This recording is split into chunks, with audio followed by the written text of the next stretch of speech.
सभी विद्यार्थियों को मेरा नमस्कार। मैं हूं गुंजन एरन और अपनी आज की इस वीडियो में हम बात कर रहे हैं क्लास 12th मैथमेटिक्स से चैप्टर नंबर 5 सातत्य तथा अवकलनीयता कंटिन्यूटी एंड डिफरेंशिएबिलिटी की, जिसमें हमारा आज का टॉपिक है विविध प्रश्नावली, जिसमें आज हम बात करेंगे प्रश्न संख्या 1 से प्रश्न संख्या 14 तक के प्रश्नों की।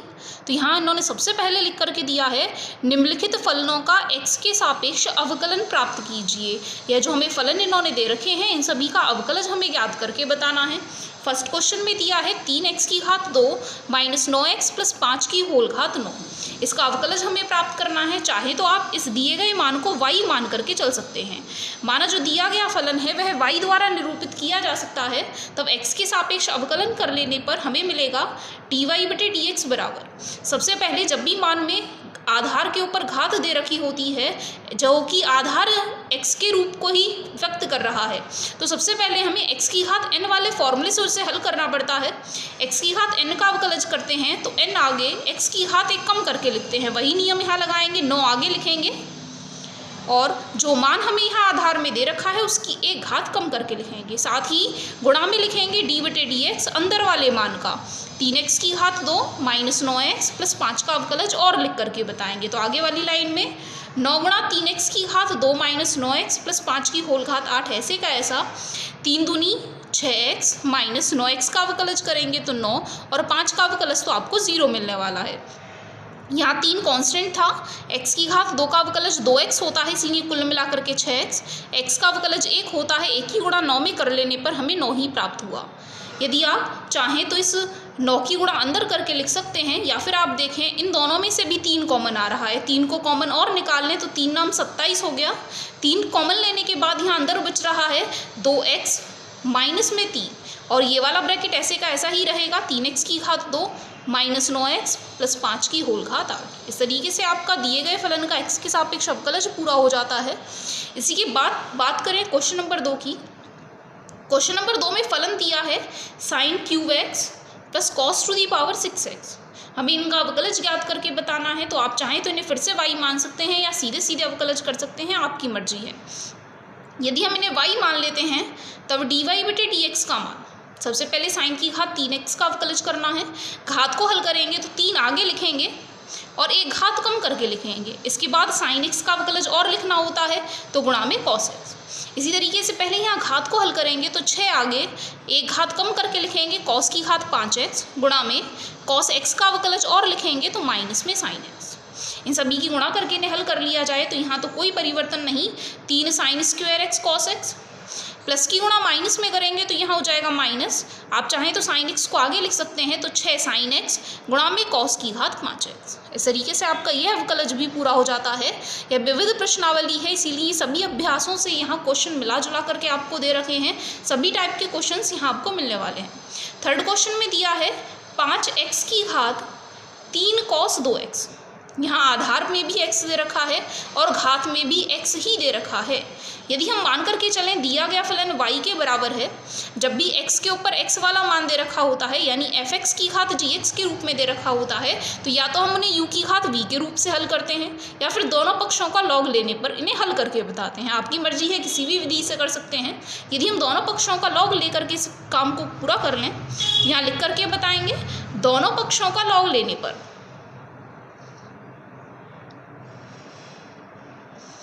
y का लॉग लेकर के लिखेंगे लॉग y। जब भी हम लॉग लेते हैं तो घात वाला मान आगे लिख लिया जाता है, तो 3 कॉस 2x आगे आ जाएगा गुणा में लॉग आधार वाला मान पीछे रहेगा।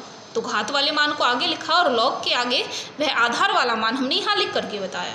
अब यदि हम दोनों पक्षों का x के सापेक्ष अवकलज कर देते हैं तो हमें क्या मिलेगा, लॉग y का अवकलज 1/y गुणा में dy/dx। जब हम इनका अवकलज कर रहे होंगे तो फर्स्ट सेकंड के नियम से कर रहे होंगे, श्रृंखला नियम जो हमने पढ़ा यहाँ लगा करके बताना है। तो यहाँ हमें लॉग लेने के बाद मिला लॉग y बराबर 3 कॉस 2x गुणा में लॉग 5x। इनका अवकलज श्रृंखला नियम के हिसाब से करेंगे।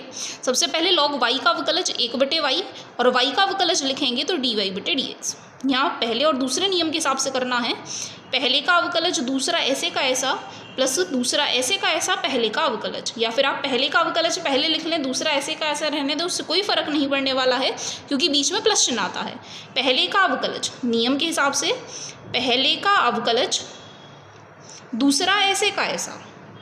अगली बार में दूसरे वाले मान को हमें ऐसे का ऐसा ही रखना है, जहाँ जिसका हमने पहले अवकलज किया है इस बार उसे ऐसे का ऐसा ही रखना है, और जो दूसरा मान बच रहा है उसका अवकलज लिख करके बताना है। तो d/dx log 5x का, इन सभी को हल करके बताएं। 1/y, y का मान यदि आप क्वेश्चन में देखेंगे तो क्वेश्चन में y का मान था 5x की घात 3 cos 2x, उस मान को यहाँ लिख लें क्योंकि हमें तो केवल dy/dx का मान निकाल करके बताना है। यहाँ 3 कांस्टेंट है, cos x का अवकलज बराबर होता है माइनस में साइन x के, तो माइनस साइन 2x गुणा में 2x का अवकलज और लिखेंगे तो गुणा में 2 और आपको लिखना पड़ेगा। बाकी log 5x वाला मान ऐसे का ऐसा ही रहेगा, प्लस 3 cos 2x इस बार ऐसे का ऐसा, log 5x का अवकलज करेंगे तो 1/5x, और 5x का अवकलज करेंगे तो गुणा में 5 और लिख करके बताना पड़ेगा। हमें केवल dy/dx का मान निकालना है, तो dy/dx बराबर ये मान जो बटे में लिखे हैं उन्हें उस तरफ पहुंचा दें। 5x की घात 3 cos 2x, ब्रैकेट के अंदर क्या बच रहा है, यहाँ यदि इनको हल करके लिखेंगे तो 3 दूनी 6, माइनस में 6 साइन 2x गुणा में log 5x, इन्हें हल करके लिखेंगे तो 5 से 5 कट रहा है और यहाँ बच रहा है 3 cos 2x बटे में x। यहाँ पर आप ध्यान रखेंगे इस x से यह x नहीं कटेगा क्योंकि यह पूरा एक शब्द है cos 2x, इसीलिए इस वाले x से अंदर वाला x नहीं काटा जा सकता है, तो यहाँ बचेगा 3 cos 2x बटे में x, और यही आपका आंसर होगा क्योंकि हमें केवल dy/dx का मान निकाल करके बताना था। हो सकता है आपकी आंसर शीट में ये मान पीछे दे रखा हो, ये मान आगे दे रखा हो, प्लस वाले मान को अगर हम आगे लिख लें, माइनस वाले को पीछे लिख लें तो भी कोई फ़र्क नहीं पड़ने वाला है। बात करें नेक्स्ट क्वेश्चन की, तो आपकी टेक्स्ट बुक में नेक्स्ट क्वेश्चन दिया है साइन इनवर्स x√x, इनका अवकलज हमें ज्ञात करके बताना है। फिर से आप चाहें तो आसानी के लिए इस मान को y मान करके चल सकते हैं और उसके बाद फिर dy/dx का मान ज्ञात करके बता सकते हैं। सबसे पहले हम अंदर वाले फलन को हल करें तो साइन इनवर्स x का घात यहाँ 1 है और √x का मतलब होता है घात में 1/2। जब भी आधार समान होता है तो उनकी घातों को जोड़ देते हैं, एक बार है और यहाँ आधे बार है, एक में आधा जोड़ेंगे तो 3/2 मिलेगा, इसीलिए x√x को बदल करके x की घात 3/2 भी लिखा जा सकता है। अब इनका अवकलज ज्ञात कर लेना है, dy/dx साइन इनवर्स x, इस पूरे मान को पहले हम x मान करके चलेंगे तो साइन इनवर्स x का अवकलज होता है 1/√1 -x²। उसी नियम से 1/√1 -x², x का जो भी मान है उसका स्क्वायर लिखना है, गुणा में अंदर वाले का अवकलज और लिखना होता है, तो गुणा लगा करके d/dx x की घात 3/2 का हम और लिखेंगे। आगे वाली लाइन में हल करें तो 1/वर्गमूल 1 जब भी घात के ऊपर घात होती है तो उनकी गुणा हो जाती है, 2 से ये वाला 2 कट जाएगा तो घात में 3 बचेगा केवल, गुणा में x की घात n वाले फॉर्मूले से इन्हें हल करेंगे तो घात आगे लिखते हैं और x की घात 1 कम करके लिखते हैं, 3/2 में से 1 घटाएंगे तो यहाँ हमें मिल रहे होंगे 1/2। यही आपके x की घात 1/2 ऐसे का ऐसे ही लिखे जा सकते हैं, या फिर आप चाहें तो x की घात 1/2 को √x के पदों में भी लिख सकते हैं। तो यदि आप यहाँ x की घात 1/2 को √x लेख लेते हैं, साथ में यहाँ 3/2 तो हमारे बच ही रहे हैं और बटे में यह जो मान है रूट में 1 - x की घात 3, यह हमारा बच रहा है। इस तरीके से आपके क्वेश्चन नंबर 4 में जो फलन दे रखा था उसका अवकलज भी आपको प्राप्त हो जाता है 3/2 गुणा में √x बटे रूट में 1 - x की घात 3। बात कर लें नेक्स्ट क्वेश्चन में क्या दिया है। क्वेश्चन नंबर 5 में फलन दिया है cos इनवर्स x/2 बटे रूट में 2x + 7, जहाँ x का मान -2 से बड़ा और 2 से छोटा है। यह रेंज हमें x के मान की दे रखी है। फिर से यदि हम दिए गए फलन को y मान लेते हैं तो आप देखेंगे इस बार जो फलन है u/v के रूप में दे रखा है, तो भागफल वाला नियम हम यहाँ लगा के बताएंगे।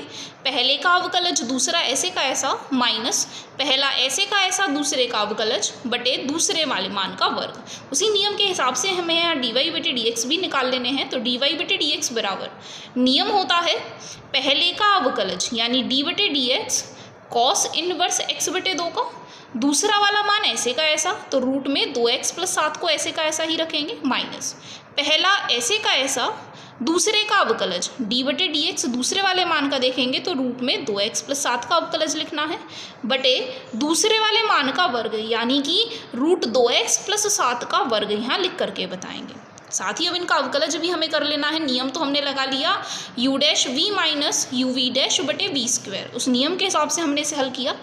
कॉस इनवर्स एक्स, एक्स बटे 2 को यदि हम एक्स मान करके चलें तो कॉस इनवर्स एक्स का अवकलज होता है -1 बटे वर्गमूल में 1 माइनस एक्स स्क्वायर। एक्स का मान जितना भी है उसके ऊपर वर्ग लगाएंगे, साथ ही गुणा में अंदर वाले का अवकलज और लिखना होता है, तो एक्स बटे 2 का अवकलज करेंगे तो 1 बटे 2। बाकी दूसरा वाला जो मान दे रखा है उसमें कोई परिवर्तन नहीं। आगे पहुंच जाएं तो माइनस में कॉस इनवर्स एक्स बटे 2 में भी कोई परिवर्तन नहीं। रूट में एक्स दे रखा है, रूट एक्स का अवकलज हमें प्राप्त होता है 1 बटे 2 रूट एक्स। तो उस नियम के हिसाब से यदि हम इस काम को करेंगे तो 1 बटे 2 और रूट में एक्स वाला मान जो भी हमें एक्स के साथ दे रखा है, यदि हम अंदर वाले का अवकलज और गुणा में करके लिखें तो 2x का अवकलज हमें प्राप्त होगा 2 के बराबर। ऊपर दोनों अवकलज पूरे हो जाते हैं, बटे वाले मान में इनका वर्ग लिखना है, वर्गमूल का वर्ग कर रहे हैं, दोनों हट जाएंगे तो 2x प्लस 7 ही हमारे बच रहे होंगे। आगे ने हल करने के लिए आप देख रहे हैं सबसे पहले x बटे 2 को हल कर लें, साथ ही इनका लैसे भी हम ज्ञात करके बता लें। तो ऊपर सारे मानों की गुणा कर ली जाए तो ऊपर बच रहा है माइनस में रूट 2x प्लस 7 बटे में, यहाँ इस 2 को आगे लिख लें, इस वर्गमूल वाले मान को हल करेंगे तो 1 माइनस एक्स बटे 2 का वर्ग करेंगे तो एक्स स्क्वायर बटे 4 हमें मिल रहा होगा, माइनस कॉस इनवर्स एक्स बटे 2 तो ऐसे का ऐसा, यहाँ 2 से 2 कट रहा है और बटे में बच रहे हैं रूट में 2x प्लस 7। बटे वाला जो मान है वह भी ऐसे का ऐसा ही रहने वाला है 2x प्लस 7। इसके बाद यदि हम इन सारे मानों की लैसे लेकर के हल करके बताएं तो 4 इनका लैसे आएगा, 4 माइनस एक्स स्क्वायर यहाँ हो जाएगा माइनस में रूट 2x प्लस 7 बटे 2 गुणा रूट में 4 माइनस एक्स स्क्वायर, और बटे वाले 4 का वर्गमूल अलग हल करके लिखेंगे तो बटे में 2 बच रहे होंगे, माइनस में कॉस इनवर्स x बटे 2 बटे में रूट 2x प्लस 7, और बटे वाले मान में 2x प्लस 7 तो हमारे ऐसे के ऐसे चल ही रहे हैं, यहाँ 2 से 2 कट जाएगा। इसके बाद यदि हम इन सभी का लैसे लेकर के इन्हें हल करके बताएं तो इन दोनों का लैसे लेंगे तो इन दोनों को ही गुणा के रूप में लिखना पड़ेगा। तो यहाँ पहला वाला मान 4 माइनस एक्स स्क्वायर और दूसरा वाला मान रूट में 2x प्लस 7। बाकी आप इस वाले मान को भी यदि ऊपर ले जा करके लिखें तो यह भी गुणा में लिख लिया जाएगा 2x प्लस 7। जैसे हमने इन दोनों का ये लैसे लिया तो इस वाले मान से यह मान कट जाएगा, केवल बच रहा होगा रूट में 2x plus 7। Root 2x plus 7 की गुणा रूट 2x प्लस 7 में करेंगे तो रूट रूट हट जाएंगे, केवल बचेगा माइनस चिन्ह के साथ में 2x प्लस 7, बीच में माइनस। यहाँ रूट वाले मान से रूट वाला मान कट जाएगा, यहाँ वर्गमूल वाले मान की गुणा इस वाले मान में लिख करके लिखेंगे तो कॉस इनवर्स x बटे 2 के साथ गुणा में वर्गमूल के अंदर 4 माइनस एक्स स्क्वायर। आप चाहें तो ऊपर वाले मान से कॉमन लेकर के लिख सकते हैं माइनस चिन्ह। यदि हम सभी में से माइनस चिन्ह कॉमन निकाल लेते हैं तो माइनस चिन्ह कॉमन लेने के बाद अंदर बच रहा होगा 2x plus 7 plus cos inverse x बटे 2 गुणा में वर्गमूल 4 माइनस एक्स स्क्वायर बटे में वर्गमूल 4 माइनस एक्स स्क्वायर। आप देख रहे हैं दोनों आधार एक जैसे हैं, यहाँ घात 1 बार है, यहाँ 1 बटे 2 बार है, दोनों की घातों को जोड़ेंगे तो 3 बटे 2 घात हो जाएगी, तो 2x प्लस 7 की होल घात 3 बटे 2। यही आपका सरलतम रूप हो जाता है इस दिए गए फलन के dy बटे dx वाले मान का। इस तरीके से आपका ये क्वेश्चन भी कंप्लीट हो गया। क्वेश्चन नंबर 6 में दिया है कॉट इनवर्स, ब्रैकेट के अंदर लिख करके दिया है वर्गमूल 1 प्लस साइन एक्स प्लस वर्गमूल 1 माइनस साइन एक्स बटे वर्गमूल 1 प्लस साइन एक्स माइनस वर्गमूल 1 माइनस साइन एक्स। यह जो फलन है हमें काफ़ी कॉम्प्लिकेटेड दे रखा है, साथ ही x का मान 0 से पाई बटे 2 के बीच में दे रखा है। सबसे पहले हम कोशिश करेंगे कि यह जो हमें मान दे रखा है इसको हम सरलतम रूप में व्यक्त कर पाएँ, कुछ ऐसा रूप इसे दे पाएँ जिससे कि इनका अवकलज करना आसान हो जाए। कम से कम यह जो 4 टर्म्स हमें दे रखी हैं इन्हें सॉल्व करके एक सिंगल टर्म में हम इन्हें डिफाइन कर सकें। तो सबसे पहले हम इस रूट वाली वैल्यू को लेकर के चलें। रूट में 1 प्लस साइन एक्स कैसे किसी सरलतम रूप में लिखा जा सकता है, तो यह बराबर होगा वर्गमूल में 1 को सर्वसमीका की मदद से, सर्वसमीका होती है sine square x plus cos square x बराबर 1। तो यदि हम इस सर्वसमीका की मदद से इस 1 को बदल करके लिख के बताएं, और हम यहाँ देख रहे हैं साथ में साइन एक्स दिया है, यदि हम साइन एक्स का फॉर्मूला लगा रहे होंगे तो साइन एक्स का फॉर्मूला होता है 2 sine x by 2 into cos x by 2। तो इसीलिए जो हमें सर्वसमीका लगानी है वह भी एक्स बाई 2 के पदों में ही लगानी है, इसलिए 1 को बदल करके हम लिख सकते हैं sine square x by 2 plus cos square x by 2, और साइन एक्स का फॉर्मूला होता है 2 sine x by 2 into cos x by 2। क्या इन सभी की मदद से कोई टर्म बन रही है, क्या कोई फॉर्मूला इनकी मदद से बन रहा है? तो आप देख रहे हैं यह 1 की घात 2 प्लस बी की घात 2 प्लस 2ab की तरह काम कर रहे हैं, इसीलिए हम इन्हें बदल करके लिख सकते हैं a plus B whole square, यानी साइन x बटे 2 प्लस कॉस x बटे 2 का होल स्क्वायर। वर्गमूल के ऊपर जब भी वर्ग लगा है या वर्गमूल के ऊपर वर्गमूल लगा करके दे रखा है तो यह दोनों कट जाएंगे, हमें केवल मान मिल रहा होगा साइन x बटे 2 प्लस कॉस x बटे 2। इसी के साथ ये दोनों टर्म्स तो एक जैसे हैं, एक ही बार सॉल्व करके बताने हैं। हम माइनस वाले मान को और लेकर के चलें, क्या हम इन्हें भी सरलतम रूप में लिख सकते हैं? तो 1 माइनस साइन एक्स, फिर से हमें वही काम करना है। एक की जगह हम मान लिख सकते हैं साइन स्क्वायर एक्स बटे 2 प्लस कॉस स्क्वायर एक्स बटे 2 माइनस साइन एक्स का भी वही फॉर्मूला है 2 sine x by 2 into cos x by 2। और जब माइनस चिन्ह आ जाता है तो हमारे दिमाग में कन्फ्यूज़न रहेगा कि हमें a माइनस बी का जो फॉर्मूला बनाना है उसमें a साइन लेना है कि कॉस लेना है, क्योंकि साइन x बटे 2 माइनस कॉस x बटे 2 का भी यही फॉर्मूला होगा होल स्क्वायर में, और कॉस x बटे 2 माइनस साइन x बटे 2 के होल स्क्वायर का भी यही फॉर्मूला आपको हल करके मिलेगा। तो इसकी पहचान हम कैसे करेंगे? हमें क्वेश्चन में x की जो लिमिट दे रखी हैं 0 से पाई बटे 2 के बीच में दे रखी हैं, x का मान 0 से लेकर के पाई बटे 2 के बीच में लाई करता है। अब यहाँ पर जो कोणीय मान आ रहा है वो x बटे 2 आ रहा है। यदि हम प्रत्येक मान में 2 का भाग कर लें तो 0 पर कोई फर्क नहीं, यहाँ x बटे 2 और यहाँ 2 का भाग करेंगे तो पाई बटे 4 हमें मिल जाएगा। यानी कि जो कोणीय मान है वह 0 से 45 के बीच में लाई करेगा। यदि आप 0 से 45 की रेंज में सभी त्रिकोणमितीय अनुपातों के मानों को देखें, साइन के मान को देखें और कॉस के मान को, तो यहाँ 0 होता है 1 बटे 2 1 बटे रूट 2, कॉस के मान में 1 रूट 3 बटे 2 और 1 बटे रूट 2। आप देखेंगे साइन वाला मान छोटा है इन दोनों में से, यहाँ पर भी साइन वाला मान छोटा है और यहाँ दोनों बराबर हैं, यानी कि साइन छोटा होता है तो हम क्या कोशिश करेंगे कि बड़े में से छोटा घटाया जाए। इसीलिए जब हम यहाँ फॉर्मूला बना रहे होंगे तो हम कॉस को आगे रखेंगे, साइन को पीछे रखेंगे, बड़े वाले मान में से छोटा वाला मान घटा करके बताएंगे। इसीलिए जब इस आइडेंटिटी को हम चेंज करके लिख रहे होंगे तो हम यहाँ लिखेंगे cos x by 2 minus sine x by 2 का होल स्क्वायर। फिर से वर्ग और वर्गमूल हट जाएंगे, हमें मिलेगा कॉस एक्स बटे 2 माइनस साइन एक्स बटे 2। यह तरीका है आपको पता करने का कि साइन को आगे रखना है कि कॉस को आगे रखना है, वो डिपेंड करेगा क्वेश्चन में आपको लिमिट क्या दे रखी है। फिर से हम अपने क्वेश्चन वाली वैल्यू पर पहुंच जाएं। क्वेश्चन में जो हमें मान दे रखा है यदि हम उसे y मान करके चलें तो हमें y का मान मिलेगा कॉट इनवर्स। वर्गमूल में 1 प्लस साइन एक्स की जगह बदल करके लिखा जा सकता है साइन एक्स बटे 2 प्लस कॉस एक्स बटे 2 प्लस वर्गमूल में 1 माइनस साइन एक्स की जगह हम बदल करके लिख सकते हैं कॉस एक्स बटे 2 माइनस साइन एक्स बटे 2। ऐसे ही बटे में लिखेंगे तो प्लस वाले मान की जगह साइन एक्स बटे 2 प्लस कॉस एक्स बटे 2, अब बीच में माइनस चिन्ह दिया है, यदि माइनस की मल्टीप्लाई इन दोनों वैल्यूज़ में करके लिखेंगे तो माइनस में कॉस एक्स बाई 2 और माइनस माइनस हो जाएगा यहाँ प्लस, तो प्लस में साइन वाले टर्म को लिख रहे होंगे।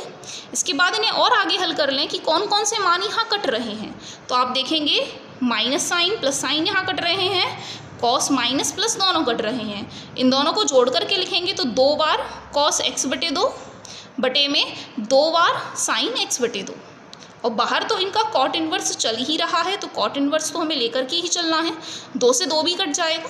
कॉस बटे साइन बराबर होते हैं कॉट के, तो कॉट इन्वर्स और ब्रैकेट में हमें मिलेगा कॉट एक्स बाई 2।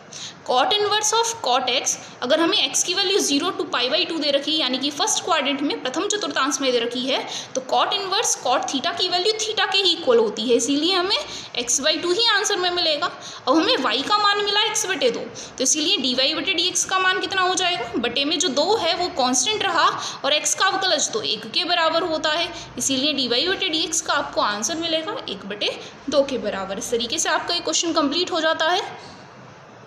साथ ही अपनी आज की इस वीडियो में हम इतने ही क्वेश्चंस को कवर करेंगे, आगे के क्वेश्चनों को हम पढ़ेंगे अपनी नेक्स्ट वीडियो में। तो अभी के लिए इतना ही, धन्यवाद।